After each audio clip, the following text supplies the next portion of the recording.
Llega a Proteína Viva 2026 con la charla El Ecuador Sintético, la política de autosuficiencia y también sus efectos en el consumo de proteínas.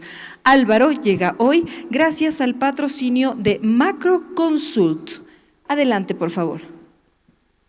Bienvenido, muchas gracias. Bueno, muchas gracias primero por la invitación y por la oportunidad de poder compartir con ustedes una investigación que nosotros venimos realizando respecto de un hecho que nos pareció bastante llamativo en América Latina, que era este proceso de profundización que había vivido el Ecuador en políticas que restringían el comercio internacional y de manera particular en el caso del maíz amarillo duro, ¿no? Esta política de autosuficiencia la entendíamos a partir de tres características particulares, ¿no? Una primera característica que generaba un precio mínimo de sustentación, precio mínimo que estaba generando una brecha de precios respecto de los precios internacionales, de hecho precios internacionales que podían ser adquiridos por otros países vecinos.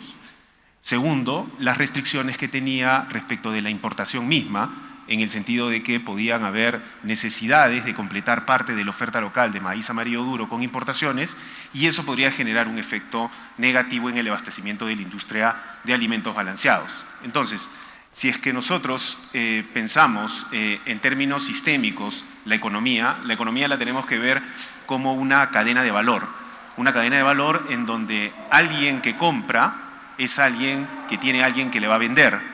Y eso es lo que pasa en la industria de maíz amarillo duro. La industria de maíz amarillo duro produce básicamente para que un segundo encadenamiento compre esos insumos y esos insumos luego tienen que ser trasladados a la industria cárnica y finalmente llegan al consumidor. Entonces, la hipótesis que nosotros planteábamos es que si hay ineficiencias al inicio de la cadena, por ejemplo, hay ineficiencias que están vinculadas al sobreprecio respecto a un marcador internacional o hay problemas de abastecimiento vinculados a la importación, esas ineficiencias van a tender a trasladarse a lo largo de la cadena y podrían estar impactando en el consumidor final. Es decir, estaría ocurriendo un desbalance entre los dos puntos de la cadena. Un primer punto de la cadena donde hay productores agrícolas, probablemente beneficiarios de un determinado subsidio, y hay en el otro extremo de la cadena un conjunto de consumidores que lo que podrían estar haciendo es pagando parte de ese subsidio a través de una contracción de su consumo. El periodo que nosotros analizamos es el periodo del año 2008 al 2015, que es básicamente en donde nosotros entendemos que hay los principales cambios respecto de esta política de autosuficiencia, básicamente a través del cambio constitucional al inicio, en el año 2010 con la política Lorza, y la ley Lorza, y en el año 2015, en ese periodo cuando se empiezan a profundizar algunas de las políticas. Este es un periodo crítico, no significa de que anteriormente no hayan habido controles vinculados al maíz amarillo duro y de hecho ninguno de los países de América Latina tiene completamente libre su agricultura. De hecho, en el mundo la agricultura es un sector bastante regulado, pero en este momento lo que nosotros empezamos a encontrar es que Ecuador empieza a tomar un camino diferente, por ejemplo, respecto de otros países vecinos como Colombia y Perú, que más bien estaban en una política mucho más abierta en ese periodo. Entonces, lo que nosotros hacemos en el análisis es tratar de identificar si es que estos factores han contribuido a el cambio que podemos observar en el consumo de proteínas por parte de las familias. Y eso va a ocurrir únicamente si es que esas ineficiencias se trasladaron en la cadena de valor, como les estaba comentando. Algunos de los hechos estilizados que nos motivaron para poder plantear esa hipótesis es, por un lado, por ejemplo acá, tenemos un inicio bastante prometedor para la industria. Este es el aumento de la producción en el maíz amarillo duro, una época en la cual aumenta mucho y luego más bien tiende a estabilizarse a niveles bastante más bajos que en el pico observado, en un momento además en donde las importaciones pasan de ser alrededor del 30% a alrededor del 10%. de tal manera de que la capacidad de compensación que tenía la industria era relativamente menor. Aún alguna información anecdótica que también hemos recogido con algunos participantes de la industria es que incluso toda la producción de maíz amarillo duro estaría por debajo de los niveles de lo que la industria necesita. Si a eso le sumamos el factor precio, que es el que tenemos acá al costado, es un precio que está definitivamente por encima, este es el precio mínimo de sustentación, por encima de los niveles que están registrados en las cotizaciones internacionales. Siendo este además el precio mínimo, porque a partir de ahí es donde se empieza a construir toda la estructura de precios. Más o menos haciendo una comparación ciega, es alrededor del 30 al 50% que uno puede ver la diferencia de precio entre el maíz amarillo duro local respecto de las cotizaciones internacionales. No significa que todo esto se ha trasladado al consumidor final, porque obviamente existen rezagos a nivel de la cadena en donde se van limpiando partes de las ineficiencias, pero algunas de las ineficiencias podrían estar llegando hasta el consumidor. Por eso lo que nosotros hicimos para poder estimar este efecto ha sido desarrollar una metodología que se llama la metodología de los controles sintéticos. La política que existe en Ecuador, esta política de autosuficiencia, es única en el país, partimos de eso, y nosotros podemos utilizar a otros países de América Latina para poder simular qué es lo que hubiera pasado en Ecuador si es que no hubiera implementado esa política. De hecho, tomamos información de la FAO nos permite tener información de todos los países de América Latina en diferentes variables de producción de maíz amarillo duro, de producción de carne, consumo de carne y del consumo de nutrientes, básicamente calorías y proteínas. Entonces, utilizando esa información, comparamos a Ecuador con los mejores comparadores que podrían haber en América Latina. Para eso, esta metodología lo que hace es desarrollar un algoritmo, es una especie de mecanismo a través del cual elegimos de manera óptima, tratamos de optimizar qué pedacitos de información de cada uno de los países podemos extraer y a aquellos países que aparentan ser más parecidos a Ecuador les damos un ponderador mayor y a aquellos un ponderador menor. Si bien la metodología te ayuda a limpiar mucho las diferencias idiosincráticas que pueden haber en cada uno de los países, sí hay que reconocer que hay efectos concurrentes que pueden un poco oscurecer las conclusiones. Hacer una evaluación de fenómenos económicos y de fenómenos sociales para poder encontrar una causalidad exacta no es lo mismo que el expositor anterior cuando uno trata de analizar, por ejemplo, bacterias y vacunas, en donde tienes la capacidad de hacer ejercicios controlados.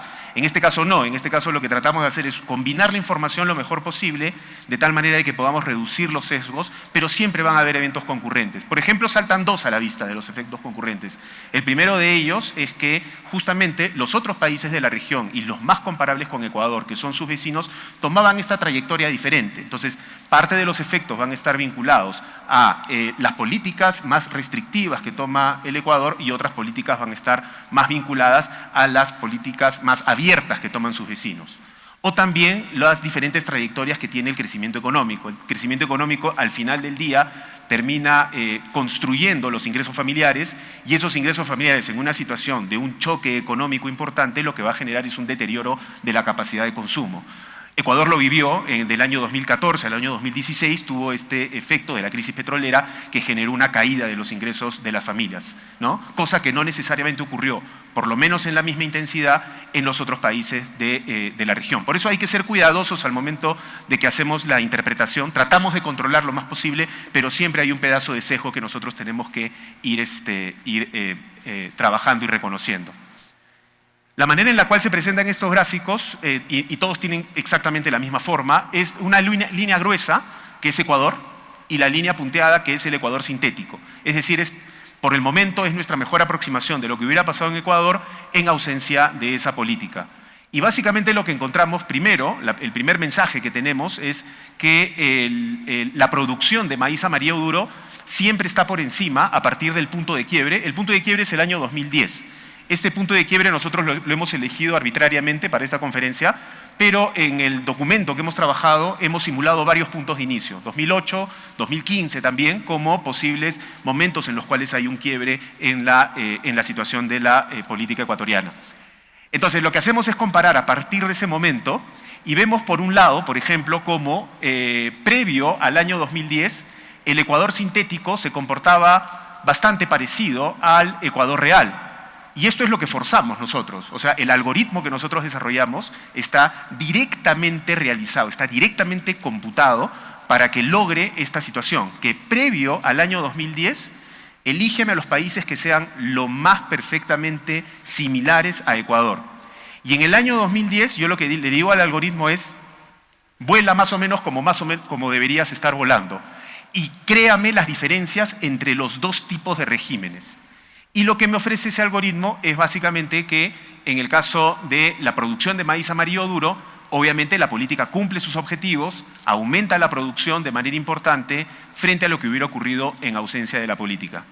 Pero lo que termina siendo bastante curioso es el impacto en la producción de carne. La producción de carne no cae. Si vemos solamente la línea gruesa, que es la línea del Ecuador, es una línea que tiene una tendencia positiva. Salvo ciertos valles que se van observando por algunos eventos específicos, en general tiene una cierta tendencia creciente, pero crece por debajo de lo que podría haber crecido si es que no hubiera existido el régimen de la política.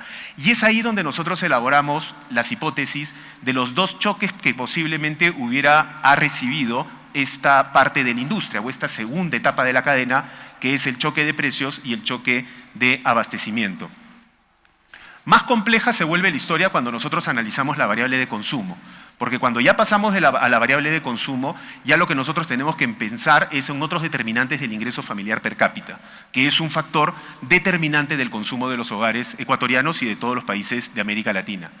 Lo que encontramos cuando hacemos la comparación de las series, vemos que en el caso del Ecuador sintético, el crecimiento del consumo de carnes es bastante constante a partir del año 2010, pero en el caso del Ecuador sintético, vemos que la trayectoria empieza a abrirse en una brecha. Y eso nos está dando ya la primera señal de que hay algún efecto negativo vinculado a la política que estamos analizando que podría haber condicionado el consumo de carnes. De alguna medida, el mayor precio que tiene la industria ha sido trasladado al consumidor en un contexto además, como en el periodo del año 2014 al año 2016, como les comentaba, donde los ingresos de las familias ecuatorianas reciben este shock vinculado a la recesión o a la desaceleración de la economía producto de la crisis del petróleo. Ambos efectos condicionan una reducción del consumo de carnes que además se vuelve bastante interesante y por eso separamos de este Ecuador sintético qué es lo que estaba pasando con Colombia y con Perú, que son los países más cercanos y que eventualmente podían tener cierta similitud en los choques que habían recibido. Y ahí lo que encontramos es que esta diferencia también se mantiene. Perú, que es la línea roja, se mantiene creciendo en el tiempo en el consumo de carne. Colombia también crece en el consumo de carne y Ecuador más bien tiene esta trayectoria que ya incluso previa, y aquí quiero que fijen la atención, previa al año 2014, es decir, previo al inicio de la crisis de los ingresos familiares, es donde ya también empieza a tener una brecha respecto al comportamiento de los otros países. Ciertamente estos países empiezan a tener también una política de liberalización bastante más alta. Nosotros hemos puesto algunas cifras en donde podría estar este impacto y si le atribuimos todo el efecto a la política de autosuficiencia, la caída en consumo es más o menos alrededor del 19%. Pero eso es un escenario un poco exagerado. Si es que nosotros limpiamos de alguna manera los efectos, por ejemplo, de la recesión, nos llevarían esas cifras, estarían más o menos cercanas a la mitad, alrededor del 11%. Ese es más o menos, en ese rango, en el más exagerado, 19%, y en el más moderado, 11% el impacto que podría haber tenido estos efectos o estas políticas en el consumo de proteínas. Y en la medida de que eso sea cierto, lo que vamos a tener es impactos negativos en el consumo de nutrientes. Aquí hemos medido dos tipos de nutrientes, calorías y proteínas. Les voy adelantando un poco el final de la historia. El final de la historia es que el impacto en calorías ha sido menor. ¿Por qué? Porque cuando uno ve que hay reducción en el consumo de carne, y esa reducción en el consumo de carne es una reducción en las calorías y en las proteínas que provee la carne, las familias normalmente lo que tratan de hacer es sustituir con otros alimentos. Y la reacción natural que tienen las familias al sustituir alimentos es básicamente ver la necesidad de llenura, ¿no? Uno lo que trata es, si voy a consumir menos carne, yo lo que quiero es tener la sensación de saciedad en mi proceso de recomposición de mi canasta alimentaria. En ese proceso de recomposición, mayores capacidades de sustitución existe en el componente calórico. Los alimentos que más llenan son los alimentos que también son más altos en calorías, pero no pasa lo mismo en proteínas. En proteínas, por ejemplo, la capacidad de sustitución es menor. Por eso el efecto que nosotros vemos en calorías, en el escenario más alto es alrededor del 6%, pero incluso en el escenario más bajo es incluso menor al 1%, ¿no? Ese es más o menos el rango en el efecto que nosotros hemos medido. Ahora, ¿cuál es el problema con las calorías? El problema con las calorías es que determina este indicador, que se llama el indicador de subalimentación. No es un indicador nutricional, es un indicador que únicamente lo que te está diciendo es del total de familias ecuatorianas, cuántas de ellas están consumiendo una menor cantidad de calorías que las que deberían consumir para considerar una dieta normal. Vemos en la trayectoria, y aquí la comparación es más interesante con los países de Colombia y Perú, vemos en esta trayectoria, por ejemplo, en el caso ecuatoriano y peruano, es bastante similar. Previo al año 2010, y a partir del año 2010 encontramos una brecha en donde Ecuador empieza a incrementar la proporción de familias que están mostrando niveles por debajo de este índice construido por la FAO. Y es entonces a partir de ahí en que empezamos a ver cuáles son los efectos finales en proteínas, que como les había comentado, existe una mayor dificultad. En ese caso vemos más o menos la misma trayectoria, vemos una trayectoria en donde el Ecuador sintético en los países de América Latina que hemos considerado muestran este incremento a lo largo del periodo de post-tratamiento. Y en el caso del Ecuador encontramos esta trayectoria a la baja y bastante significativa a la baja. Ahí las cifras que nosotros hemos estimado en el escenario más alto de análisis de la política nos lleva a una reducción cercana al 12% en promedio y en el escenario más moderado nos lleva a una reducción cercana al 5%. Y esta es un poco la manera en la cual nosotros buscamos validar nuestros resultados. Esta metodología que aplicamos ya no es una metodología de controles sintéticos, sino utilizamos las encuestas de hogares ecuatorianas para poder ver cómo es que comían los hogares ecuatorianos, que básicamente tratamos de organizar esa comida de manera arbitraria en diferentes grupos de consumo. Tenemos el grupo de carnes, el grupo de pescado, leche, queso, huevos, cereales, aceites, frutas y verduras y bebidas.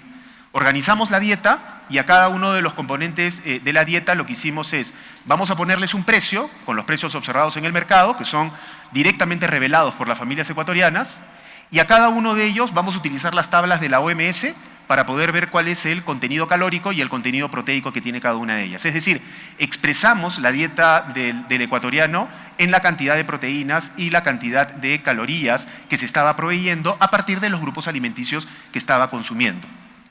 ¿Qué es lo que hicimos después? Lo que hicimos después es, no sabemos a ciencia cierta, y eso hay que ser, digamos, honestos en la investigación, no sabemos a ciencia cierta cuánto se ha trasladado del sobreprecio de maíz amarillo duro al consumidor final, no lo sabemos. Sabemos de que hay una brecha inicial que podría estar entre 50 y 30%, sabemos esa brecha. Lo que no sabemos es de esa brecha cuánto se ha trasladado al consumidor para poder modelar bien ese choque. Así que nos pusimos en algunos escenarios modestos, dijimos, pensemos que se ha incrementado 5, 10 o 15%. Es decir, tratar de que el traslado no ha sido total, sino ha sido parcial. Parte de los efectos, por ejemplo, podrían ser por abaratamiento de otros insumos, ¿no? Hay reemplazo, digamos, dentro de la industria que trata de absorber parte de la ineficiencia, o también sacrificios de márgenes que pueden haber en las industrias y en las empresas a lo largo de la cadena. Entonces, tomando en cuenta de que van a haber varios factores que pueden mitigar el traslado de precios, mantengámonos en un rango que sea medianamente razonable. Y utilizando ese rango razonable, dijimos, ¿qué pasa si el precio de la carne aumenta en 15%, para ponernos en un extremo? El consumo de carnes cae en 21%, o sea, tiene una caída importante, es muy sensible al precio. Pero hay un incremento en los otros grupos alimenticios. Básicamente el principal incremento ocurre en el otro bloque de consumo alimenticio, que también es importante proveedor de proteínas, como es el pescado, la leche, el queso y los huevos, pero se incrementan únicamente en 3.8%. Si es que quisiéramos que haya una sustitución completa en nutrientes, el incremento tendría que haber sido mucho mayor a la caída del 21%. ¿Por qué? Porque la carne como proveedor de proteínas tiende a ser bastante mayor a la de los otros grupos de consumo. Lo que encontramos por eso en el gráfico que pongo al costado es, en esta gráfica lo que tratamos de decir es, ok, eso es medido en términos de kilos de alimento, pero medido en términos de nutrientes y de calóricos, ¿cuáles son los resultados? Sumando toda la canasta, un choque de precios del 15% te lleva a una reducción en el consumo de proteínas promedio anual de 4%. Esta data es medida en el año 2012, es decir, es medida unos años después de la implementación de la política. Y si se sostiene linealmente este resultado, quiere decir de que el 4% se podría haber sostenido de manera importante en los siguientes años. Y eso lo que nos lleva a pensar es que sí podría haber un vínculo, y lo lanzamos únicamente como hipótesis, sí podría haber un vínculo de las políticas concurrentemente con otros factores que ha tenido Ecuador para poder sustentar una deterioro en los niveles de consumo. Entonces, eso nos lleva a nosotros a la principal conclusión a la cual llegamos con esta investigación, es que de alguna manera la política de autosustentación, en la medida de que no ha logrado limpiar las ineficiencias a lo largo de toda la cadena de valor, termina siendo impactado el consumidor final, generando alguna especie de desbalance territorial en la sociedad ecuatoriana, en donde hay claramente un subsidio cruzado desde un sector de la sociedad hacia otro sector de la sociedad. Eso lo que nos lleva a pensar es que el principal costo que se está pagando para mantener cierta política está vinculada con este deterioro en el consumo de nutrientes, ¿no? En un escenario además en donde ya hay experiencias de otros países en los cuales estas políticas de liberalización te podrían llegar a puntos medios en los cuales, sin desproteger a un grupo de productores, no necesariamente se le tiene que trasladar todo el costo al consumidor final. Cuando hemos visto estos procesos en algunos otros países, lo que hemos visto es el deterioro en la nutrición, al final termina afectando la formación y la capacidad cerebral de los niños. Eso tiene un problema en rendimientos académicos. Rendimientos académicos es un factor central y fundamental en la capacidad de inserción laboral adecuada de las personas, y una inserción laboral inadecuada puede generar problemas de largo plazo en el mismo proceso de crecimiento del país. Y nada, eso es lo que venía a compartir con ustedes, y simplemente les agradezco la oportunidad de poder haber investigado, empezar a investigar estos temas en Ecuador. Así que muchas gracias. Muchas gracias a nuestro expositor Álvaro Monge, y queremos saber si tienen por ahí preguntitas para él, por favor, si alguien tiene alguna pregunta. Por allá al final tenemos una pregunta, por favor. Sí, claro.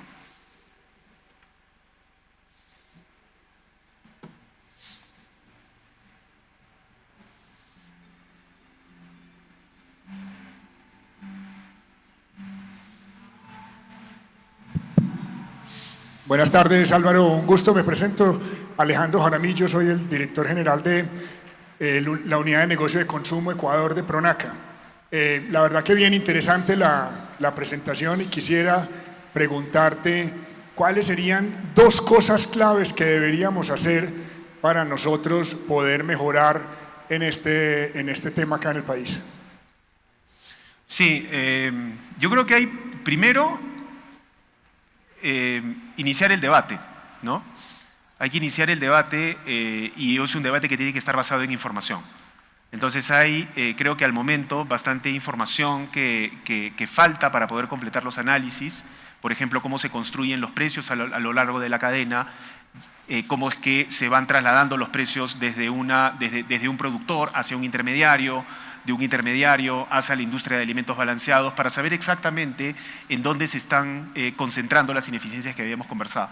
Y de esa manera, digamos, lo digo en primera línea porque creo que es desde la evidencia es donde se puede construir una adecuada discusión de política pública, no desde el prejuicio, no desde el supuesto que yo puedo tener respecto de la manera en la cual se terminan distribuyendo los beneficios de una determinada política, sino concretamente para saber dónde se van concentrando. Porque justamente lo que queremos tener, y ahí paso al segundo elemento, queremos ir migrando hacia políticas que sean bastante más balanceadas, de tal manera de que se pueda tener una industria cárnica competitiva, ¿no? Y esta industria cárnica competitiva, con una capacidad de generación de empleo bastante alta, pueda tener, digamos, insumos que le permitan producir, ¿no?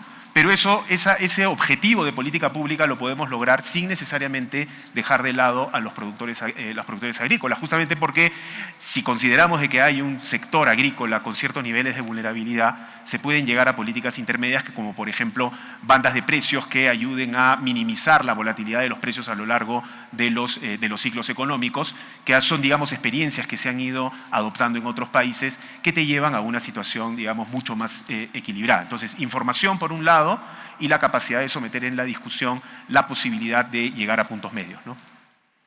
Muchas gracias. Y tenemos por acá otra pregunta. Quería unir el mensaje que nos deja Ernesto Cruz en su ponencia sobre la productividad del maíz. Entonces, me parece muy interesante cómo están proyectando el efecto de esto en los temas de desnutrición, la parte cognitiva. Sería interesante también ir hacia atrás, hacia el productor de maíz, hacia los gremios, porque es un porcentaje importante de la población, para modelar cuáles son las alternativas de solución desde atrás. Entonces digo, incrementar la eficiencia desde el punto de vista del costo, ¿qué hay que hacer para que funcione toda la cadena? Porque decimos sí, está muy caro el maíz, pero si me voy para atrás sería interesante modelar cuáles son esos 2 o 3 factores hacia atrás que son los que hay que resolver para que también el inicio de la cadena sea rentable.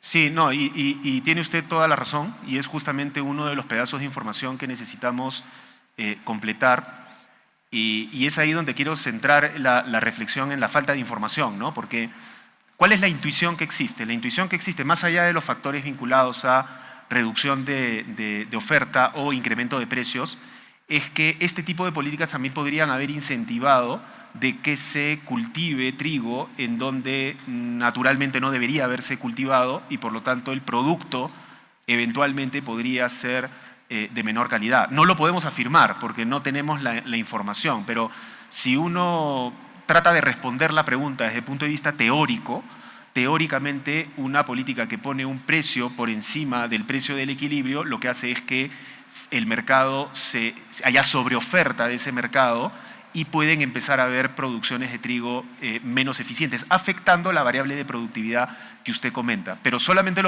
hoy día lo podemos decir de manera teórica porque hace falta la información concreta de los rendimientos equivalentes y no solamente del trigo como tal, sino su comparación con otros cultivos que no están sujetos a estas políticas y podrían haber tenido resultados distintos, ¿no? Eso es un poco como puedo reflexionar, pero muchas gracias porque es un elemento que hay que terminar ahí. Tenemos otra pregunta por acá. Adelante, por favor. Sí. Tengo entendido que usted ha controlado la parte de políticas sobre la soberanía de maíz amarillo, pero comparando con los otros países de Colombia y Perú, ¿han pensado también de cómo controlar por las cosas como, por ejemplo, 2 ejemplos? El crecimiento general de los países entre uno a otro y el crecimiento del poder adquisitivo del consumidor y también de la política o inversión económica en los sectores ambos, en los proteicos y también en el maíz, o solamente la inversión y el impulso del gobierno para la producción y crecimiento de productividad de estos sectores. Sí, en verdad lo que hacemos es fijarnos en el consumidor y cuando nos fijamos en el consumidor, la variable que intentamos controlar es básicamente la variable ingresos, ¿no? Porque cuando ya nos salimos de la mirada de la industria y empezamos a mirar al consumidor, lo que tenemos que tratar de ver es cuáles son los principales determinantes del consumo de este consumidor. Y son básicamente dos, ¿no? Ingresos, por un lado, y el precio por el otro, ¿no? Fuera de otras características, demográficas, que podrían estar haciendo que unos determinados sectores consuman más o consuman menos, lo cual es totalmente cierto, pero en términos estructurales lo que nos interesa ver es cómo afecta el consumo, tanto el ingreso como en el precio. Y por eso lo que hacemos son dos metodologías. Una primera metodología de los controles sintéticos, que lo que tratan de hacer es controlar en la medida de lo mejor posible todos los factores idiosincráticos de los países. Pero si hay una diferencia muy importante, como por ejemplo la recesión que ha ocurrido en Ecuador, que termina afectando los ingresos familiares, entonces vamos a tener parte de los efectos explicados por esa recesión, que ha generado menores ingresos y una pérdida masiva de empleo formal, como ha ocurrido en el Ecuador. Entonces, para lo que hacemos en ese momento es cortar la tendencia, es decir, aislar la recesión y hacer crecer a Ecuador como si hubieran a las tasas de crecimiento que ha tenido países comparables, por ejemplo Perú, y artificialmente, ¿no? Artificialmente lo que hacemos es hacerlo crecer. Y al hacerlo crecer, por eso comentaba que habían dos escenarios de impacto de la política en el tema de proteínas, para centrarnos en ese factor.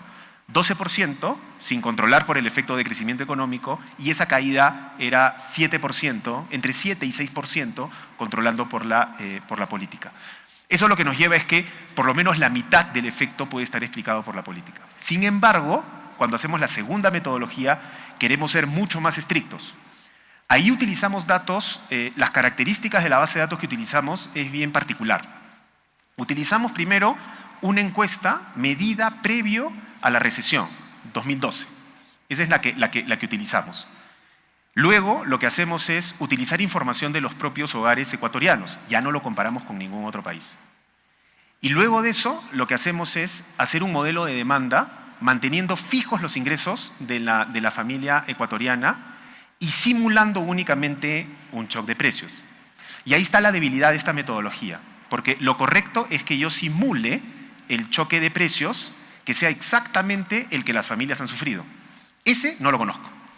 Por eso lo simulo y digo, bueno, si el efecto en este lado de la cadena en términos de precios es una diferencia entre 30 y 50%, es demasiado exagerado de mi parte decir que va a haber un traslado de precios entre 30 y 50% en el consumidor final. Entonces lo que hago es ponerme en una situación bastante más modesta y digo, imaginemos que el traslado de precio ha sido 15%, 10% o 5%.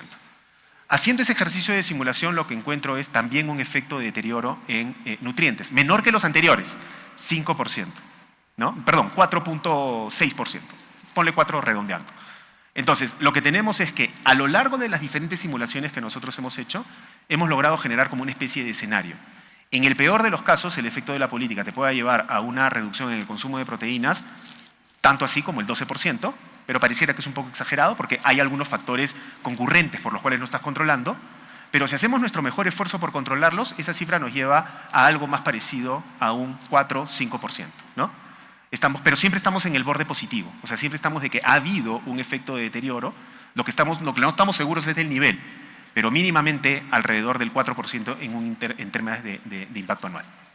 Bien, un aplauso por favor para Álvaro Monge Segarra, que llegó Muchas con gracias. su charla El Ecuador Sintético, la política de autosuficiencia y sus efectos en el consumo de proteínas. Y vamos a hacerle la entrega de los Altos Andes del Ecuador. Por favor. Muchas gracias. Para Rositito, por favor. Ya, gracias.